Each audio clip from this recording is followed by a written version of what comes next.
Assalamualaikum warahmatullahi wabarakatuh. Sobat Siniar BPMP Provinsi Nusa Tenggara Barat bisa bincang santai di mana saja berada.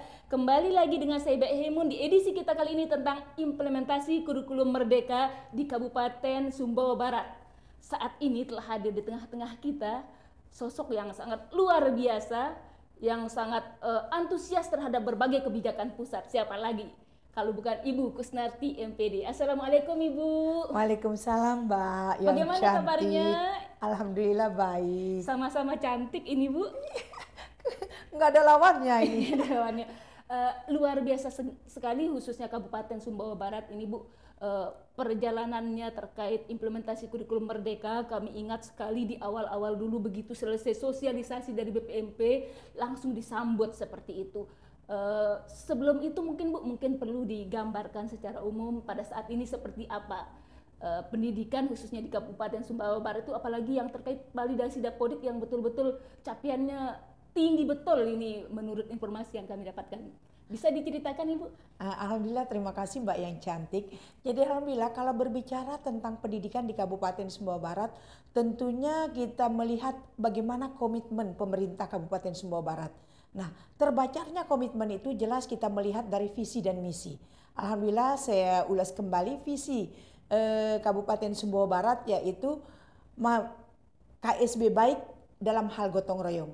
Nah, selanjutnya visi itu dijabarkan kembali di dalam misi, yaitu kami Dinas Pendidikan dan Kebudayaan Kabupaten Sumbawa Barat berada di misi kedua, yaitu KSB baik dalam peningkatan akhlak mulia dan daya saing sumber daya manusia.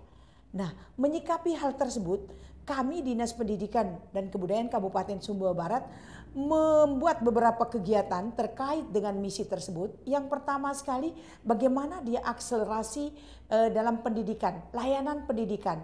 Nah, berbicara layanan pendidikan ini, makanya pastinya mulai dari jenjang PAUD, SD, dan SMP. Nah, jadi di PAUD ini kami memiliki 175 sekolah. Jadi 147-nya swasta, 28 negeri dan 1 SKB. Kemudian SD ada 110 swasta dan negeri, SMP itu ada 34. Nah, jadi luar biasa layanan pendidikan. Nah, kemudian hal lain juga yang kami lakukan, bagaimana peningkatan kompetensi pendidik. Karena ini tidak lepas juga dari berbicara kita mutu pendidikan di Kabupaten Sumbawa Barat. Banyak hal yang kami lakukan, pelatihan-pelatihan, termasuk kami segera mempull up apa yang menjadi kebijakan-kebijakan pemerintah pusat. Kemudian yang tidak kalah pentingnya, sarana dan prasarana. Jadi saat ini di Kabupaten Sumbawa Barat terkait sarana dan prasarana bukan lagi berbicara standar pelayanan minimum, tetapi sudah SNP, sarana pelayanan nasional, sarana nasional pendidikan. Nah, yang tidak kalah pentingnya kalau kita berbicara mutu pendidikan, karena rohnya dan jantungnya sebuah pendidikan itu adalah Dapodik, data pokok pendidikan. Nah, data pokok pendidikan kan kita bicara ada entitas, ada pendidik, ada tenaga kependidikan, kemudian ada hal lain. Nah, bagaimana kami supaya dia benar-benar ini akurasi betul data ini? Awal-awal Mbak, karena saya diamanahkan memimpin Dinas Pendidikan dan Kebudayaan Kabupaten Sumbawa Barat di Desember, saya kumpulkan operator Dapodik KSB mulai dari jenjang PAUD, SD, SMP, saya bagi-bagi itu di Januari. Jadi alhamdulillah kami gencar terus agar benar-benar mengisi, kami berikan pelatihan seperti apa sih mengisi Dapodik yang bagus. Karena mohon maaf Pak, mohon maaf Mbak ya, kalau misalnya dapat bantuan nih, bantuan DAK dari pusat, ternyata kendalanya karena memang Dapodik ini tidak diisi dengan bagus. Contoh, berbicara tentang entitas, salah satu adalah satuan pendidikan. Di satuan pendidikan ada lahan. Nah, di lahan ini, kita ini kan ada keabsahannya, nomor sertifikatnya. Kalau itu tidak terdata dan tidak terisi dengan bagus, tidak mungkin bantuan pusat itu akan datang. Biar kita bawa apa gitu ke kementerian. Maka kembali Dapodik ini harus kita isi.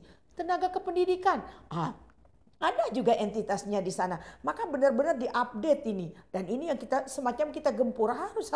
Dan itu evaluasi yang kami lakukan. Saya tagih terus gitu ke operator dinas. Sudah sejauh mana? Sudah jauh mana? Gimana? Sekolah mana yang menjadi hambatan? Sehingga alhamdulillah mudah-mudahan ke depan lagi bisa lebih meningkat lagi kami Dapodiknya.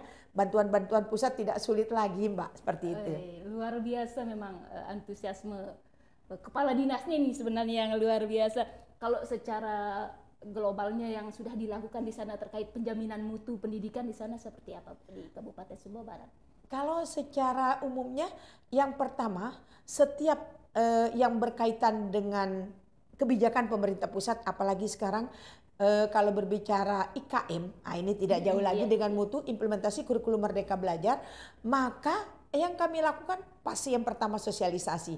Kami begitu mendapat pemahaman dari sini, dapat BIMTEK, 2 hari kemudian kami langsung mengundang pihak BPMP, saat itu masih menjadi LPMP Mbak ya, masih jadi LPMP, kami mengundang untuk memberikan sosialisasi karena anggaran kami saat itu masih terbatas, jadi kami batasi untuk mapel-mapel tertentu. Selanjutnya yang luar biasa yang dilakukan itu Mbak, oleh sekolah-sekolah. Karena mereka malu kalau tertinggal, itu yang ada bukan ingin menunjukkan diri. Malu kalau tertinggal, mereka memakai ada satu kegiatan yang namanya in-house training. Jadi mereka memakai swadaya. Jadi mengumpulkan apa yang bisa mereka supaya bisa mendatangkan narasumber. Artinya narasumber yang mereka sudah terima saat itu dari BPMP. Selanjutnya mereka tidak hanya sampai situ, mereka menjadi narasumber lain, menjadi narasumber lagi di sekolah-sekolahnya. Sehingga alhamdulillah gencar-gencar sekali kita mensosialisasikan terkait dengan implementasi kurikulum Merdeka Belajar. Iya memang luar biasa, bahkan menurut tim kemitraan kami KSB itu merupakan yang pertama, bukan satu-satunya ya, kabupaten pertama yang melakukan sosialisasi IKM se-Indonesia Raya Bu. Itu kan betul-betul pencapaian yang luar biasa. Saya mau upload buat KSB ini Bu.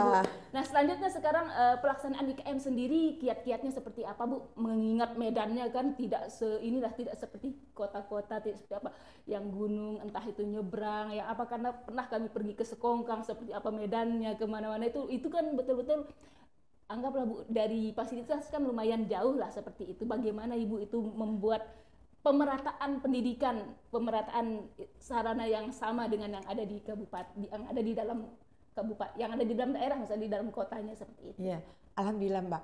Pastinya dan jalan yang berliku-liku jadi indah bagi kami itu kan Mbak ya. Jadi yang langkah pertama pastinya sosialisasi gencar itu yang kami lakukan. Pertama kami setelah menerima ilmu sedikit dari BPMP waktu itu terkait dengan seperti apa sih kurikulum Merdeka Belajar, sambil kami membuka sumber-sumber lain sehingga memperkuat kami untuk duduk bersama dengan Dewan Pendidikan, pemerhati pendidikan, kemudian pastinya bidang-bidang yang ada di Dinas Pendidikan dan Kebudayaan, itu yang kami ajak duduk bersama. Baru selanjutnya kami rapat dengan pengawas, kemudian dengan kepala sekolah, pastinya bagaimana supaya sosialisasi ini lebih kita persempit lagi ruangnya. Dan saya di setiap kesempatan Mbak, sekalipun jauh, saya berusaha untuk membuka setiap kegiatan yang dilakukan oleh K3S mungkin, MKKS mungkin, SMP. Jadi ini kan motivasi bagi mereka. Akhirnya awalnya terbatas karena merasa malu sekolahin. Sudah, dengan biaya kita sendiri toh kita ini sudah punya tunjangan sertifikasi. Apa salahnya sekedar snack pisang goreng mungkin, sekedar untuk membayar transportasi narasumber, ini yang dilakukan. Tetapi kalau narasumbernya ASN Mbak, maka free karena kami menerima tunjangan kinerja daerah TPP itu Pak. Seperti itu. Jadi lebih mudah kami mensosialisasikan itu, dan alhamdulillah Mbak, karena kurikulum Merdeka Belajar ini kami anggap penting, meskipun Mas Menteri bilang boleh ini memilih untuk tetap dengan K13 atau mau melaksanakan kurikulum Merdeka Belajar. Itu pun di kurikulum Merdeka Belajar kan kita disuruh memilih. Boleh memilih mandiri belajar, boleh mandiri berubah. Kalau berbagi pastinya sekolah penggerak. Meskipun kami sekolah penggerak di 2023, tapi saat ini Mbak, seluruh kelas 1 dan kelas 4, kemudian kelas 7 di jenjang SMP sudah mulai mengimplementasikan kurikulum Merdeka Belajar. Satu dokumen yang sudah dimiliki yang luar biasa, menurut saya sangat bangga Mbak. Semua sudah memiliki kurikulum operasional sekolah. Luar biasa. Ada gambaran khusus enggak tentang kurikulum operasional sekolah seperti apa kalau di Kabupaten Sumbawa Barat? Siapa tahu bisa di ATM kabupaten-kabupaten yang lain. Karena KSB itu biasanya agak terdepan dia tentang apapun itu. Cepat. Sebenarnya kurikulum Merdeka Belajar dokumen KOS, jadi KOS ini sebenarnya tidak jauh beda dengan dokumen ini. Jadi mau dibawa kemana, mau diarahkan kemana sekolah ini, ya ada di KOS itu gitu. Kurikulum operasional sekolah dasarnya dari pelaksanaan kurikulum Merdeka Belajar. Itu saja sih Mbak. Nggak terlalu ribet-ribet. Mirip dengan ini, dengan kurikulum tingkat satuan pendidikan. Hanya saja mungkin yang di kurikulum tingkat satuan pendidikan ada buku 1, buku 2. Kalau di sini nggak ada Mbak. Jadi lebih simpel dia. Nah, gambaran muatan kurikulumnya ada semua ada di sana, Mbak. Dan menurut saya kurikulum Merdeka Belajar ini luar biasa, Mbak ya. Jadi sangat-sangat pro dengan peserta didik. Kalau dulu kita kan sering menjas anak di saat anak itu hanya menjas anak bodoh, mohon maaf dalam tanda petik, di saat anak tidak bisa matematika, di saat anak tidak bahasa Indonesia. Padahal setiap manusia ini kan diberikan kelebihan ini Mbak. Ada kelebihan, ada kekurangan. Maka dengan kurikulum Merdeka Belajar saya semangat sekali. Kenapa? Sehingga tidak ada lagi yang menjas anak itu bodoh. Karena anak ini hebat di olahraga, mungkin hebat di seni. Inilah dengan kurikulum Merdeka Belajar. Dan itu terhimpun semua di dalam muatan kurikulum yang ada di kurikulum operasional sekolah. Termasuk insya Allah kita di tahun ajaran baru nanti Mbak, kita mau berlakukan pembelajaran inklusif. Nah, di sekolah umum. Karena mungkin baru satu-satunya mungkin nanti kita mencoba ini lebih dulu karena menurut saya pembelajaran inklusif di sekolah umum ini itu mirip dengan pembelajaran diferensiasi yang dilakukan di kurikulum Merdeka Belajar. Artinya memperhatikan perbedaan peserta didik. Itu yang kami coba. Saat ini kami baru 2 kali melakukan BIMTEK untuk peningkatan kompetensi bagi pendidik yang akan memberikan layanan di sekolah inklusif. Seperti itu, Mbak. Luar biasa. Selanjutnya ini terkait ANBK.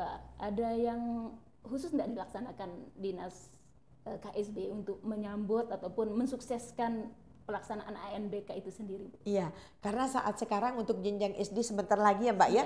Jadi sebelum-sebelumnya karena belajar dari pengalaman tahun kemarin, karena memang kita masih blank dengan ANBK kalau tahun kemarin tidak ada tindakan-tindakan ini, termasuk kita punya raport jelek, artinya ada sekolah yang tidak terlapor profil ANBK-nya tidak terlapor bahwa mereka ber-ANBK, itu kami tidak ingin mengulangi kembali sehingga segencar mungkin jenjang, karena di dinas kan ada bidang pembinaan GTK, ada bidang pembinaan PAUD, SD dan SMP. Jadi karena yang ber-ANBK sekarang di bawah binaan kami Dikbud ini adalah SD dan SMP, maka segencar mungkin mereka mensosialisasikan seperti apa sih kita ber-ANBK, termasuk terkait dengan sinyal-sinyal. Nah ini yang kedua, jangan sampai karena kendala sinyal sehingga tidak terlapor ini ANBK-nya, itu harapan kami. Meskipun kadang-kala Mbak ada yang memilih mandiri, ternyata pada akhirnya yang ANBK pertama ternyata mereka mandiri menumpang gitu Mbak. Nah ini karena dikarenakan sinyalnya timbul tenggelam, bukan tidak ada, timbul tenggelam sehingga mereka artinya mandiri menumpang. Ya, artinya nanti ditumpangilah sekolah mandiri itu Mbak. Tetapi alhamdulillah insya Allah tidak ada kendala karena kami gencar-gencar melakukan dan memang penting-penting sekali untuk harus ber-ANBK. Padahal mungkin di dalam harapan pemerintah pusat tidak diwajibkan. Tapi saya bilang apakah kita tidak mau menerima ini bantuan? Karena pada akhirnya pemetaan ini yang akan dilakukan hasil dari ANBK ini. Penyakit ini tahu, oh sekolah ini ternyata punya penyakit ini, maka perlu dikasih ini, support ini. Oh sekolah ini. Itu dampak akhir dari ANBK. Seperti itu Mbak. Betul. Mengingat kembali Bu, ketika kami melaksanakan MONEP, kebetulan kami dapat di Kabupaten Sumbawa Barat dan bertemu langsung dengan Ibu. Kemudian ada satu sekolah ibu yang ada di Sekongkang sana, ternyata di Dapodik masih mungkin ini Saatap Telonang ya. Satak mana mungkin kami lupa namanya, di data di aplikasi masih belum melaksanakan asesmen nasional Bu. Ternyata ketika kami konfirmasi ke kepala sekolah, kami sudah melaksanakan Ibu, baik ini loh bukti fisiknya, dikirimilah kami daftar hadir pesertanya, foto pada saat pelaksanaan. Kemudian pesan itu kami bawa ke pusat ketika kami melakukan rakor pos AN, kami tanyakan kembali di mana letak masalahnya sehingga sekolah ini bisa tidak terbaca melakukan AN sementara mereka melakukan, kemudian ini loh bukti fisiknya. Kemudian akhirnya dijelaskan bisa jadi operatornya ketika melakukan pengiriman data bukti pelaksanaan itu tidak terkirim seperti itu. Jadi mungkin pesan beliau di pusat sana dikawal betul data itu ketika pada saat proses pelaksanaan operator itu, jangan sampai operatornya entah itu lalai atau terkendala sinyal tadi. Mungkin itu harapan dari pusat, Bu, betul-betul dikawal waktu pengiriman itu. Siap untuk dilaksanakan. Terima kasih, Bu. Nah, kita lanjut ini, Bu. Tentunya namanya barang baru ya IKM ini, tentunya ada hambatan, ada macam-macam lah, Bu. Ketika menghadapi itu, misalnya ada hambatannya, solusi seperti apa yang dilaksanakan untuk mensukseskan IKM khususnya di Kabupaten Sumbawa Barat, Bu? Alhamdulillah, Mbak. Kalau hambatan yang terlalu berarti sih nggak ada yang selama dalam pantauan saya ini, Mbak. Satu dari IKM itu selain sosialisasi yang kami lakukan, kami pastikan seluruh guru memiliki akun belajar ID, selanjutnya login dengan KPMM. Karena saya bilang gini, Mbak, kalau dulu kurikulum-kurikulum sebelumnya, KTSP, kurikulum 94, itu sifatnya dia top down dari pusat. Menunggu pelatihan dulu baru ini dilaksanakan. Tapi kalau kurikulum Merdeka Belajar maka dia sifatnya bottom up. Dari bawah, pemerintah hanya menyiapkan ini loh, silakan baca. Maka kami pastikan seluruh guru, seluruh kepala sekolah sudah memiliki akun belajar ID plus login dia ke PMM. Dan kami pantau lewat bidang GTK, Mbak, bidang pembinaan ketenagaan itu, PT Pendidik dan Tenaga Pendidikan, kami pantau. Coba cek, sekolah ini siapa yang belum login, atas nama siapa guru itu. Kami panggil seperti itu yang kami lakukan. Sehingga karena pada saat tataran tertentu, pada saat rapat, saya langsung singgung. Pak, kok belum ya login ke PMM? Jangan sekedar masuk ini. Kadang saya di setiap kesempatan, kadang saya bertanya, apa perbedaan yang kurikulum lama dengan yang sekarang? Itu yang sering saya tanyakan. Kalau dulu kita mengenal kompetisi inti, yang sekarang apa dengan yang sana? Kalau yang pernah baca kan, cepat, capaian pembelajaran, CP gitu. Kalau yang enggak kan kelihatan mukanya. Saya tidak ingin lagi ada yang bengong. Seperti itu yang kami lakukan, Mbak. Jadi itu satu kendala yang paling pertama sih pemahaman terhadap IT. Karena semuanya kan ini yang paling cepat, supaya cepat dia itu berbasis IT ini, Mbak. Ini aja guru-guru yang sudah senior sekali yang mendekati pensiun, sepertinya itu kendala. Tapi itu pun, Mbak, malu juga mereka. Nggak ingin kalah dengan yang muda, jadi tetap berusaha untuk belajar. Jadi itu kendala yang pertama itu terkait dengan pemahaman terhadap IT. Itu doang sih menurut saya, Mbak. Kalau biaya, nggak ini. Karena mereka sudah semangat juga, karena sering di setiap kesempatan, sekali lagi saya bilang, bukan menunggu. Kalau ingin sekolah kita maju, dunia pendidikan kita maju, maka kita belajar, paling tidak pastikan semua mengaktifkan akun belajar ID langsung login ke PMM. Itu yang kami lakukan, Mbak. Luar biasa. Pernah ada reward dan punishment enggak untuk sekolah-sekolah yang misalnya akun belajar ID-nya sudah 100% lebih dulu ketimbang sekolah yang lain, atau sekedar tepuk tangan ketika pertemuan seperti itu, atau bagaimana, Bu? Kalau itu paling sering, Mbak. Bahkan kita mohon maaf ya, kalau kan ada forum Yasinan itu, Mbak, di sana. Jadi forum Yasinan itu sendiri layanan andalan setara inklusif. Itu. Jadi di Yasinan itu diadakan, mungkin sering kali saya ungkapkan, sholat maghrib bersama, kemudian Yasinan bersama, makan bersama, kemudian sholat isya bersama, selanjutnya diskusi.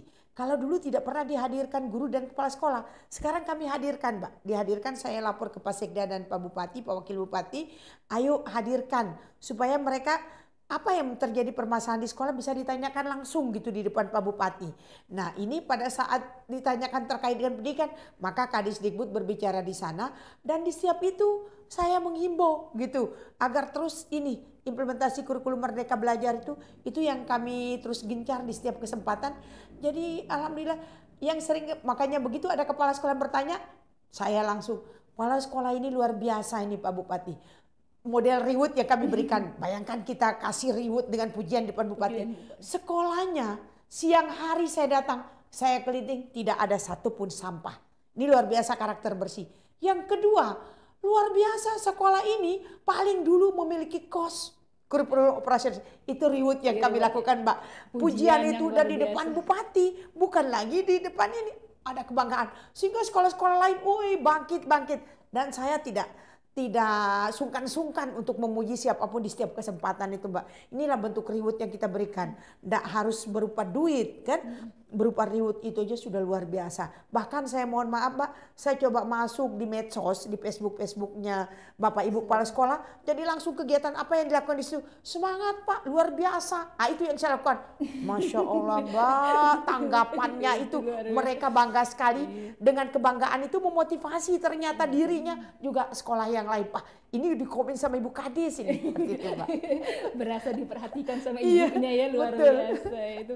Nah terakhir Ibu, closing statement Ibu terkait kurikulum merdeka di Kabupaten Sumbawa Barat khususnya, kemudian di Indonesia lah, di daerah-daerah di Indonesia, pada harapan Ibu seperti apa terkait implementasi Terima kasih Mbak Cantik. Jadi harapan saya, ayo gitu, kita beramai-ramai, kita sukseskan implementasi kurikulum Merdeka Belajar, karena saya yakin dan percaya sekali pemerintah mencanangkan ini bukan serta-merta, tetapi dengan berbagai analisa. Artinya juga semua masyarakat ini terlayani dengan bagus, mau itu anak-anak yang berkebutuhan istimewa, bukan lagi kebutuhan khusus, berkebutuhan istimewa. Kemudian anak-anak ini semua bisa terakomodir lewat implementasi kurikulum Merdeka Belajar, lewat kita menerapkan kurikulum Merdeka Belajar. Nantinya insya Allah Indonesia akan maju lewat anak-anak Indonesia yang hebat. Luar biasa. Terima kasih Ibu atas waktunya. Baik Bapak Ibu Sobat Siniar di mana saja berada, teruslah bergerak, tergerak dan menggerakkan demi mewujudkan proyek penguatan profil pelajar Pancasila. Saya Bayi Haimun beserta segenap tim podcast BPMP Provinsi Nusa Tenggara Barat bisa bincang santai di mana saja, mengucapkan terima kasih dan sampai bertemu lagi di edisi Siniar selanjutnya. Sampai jumpa. Terima kasih Ibu. Sama-sama. Assalamualaikum warahmatullahi wabarakatuh.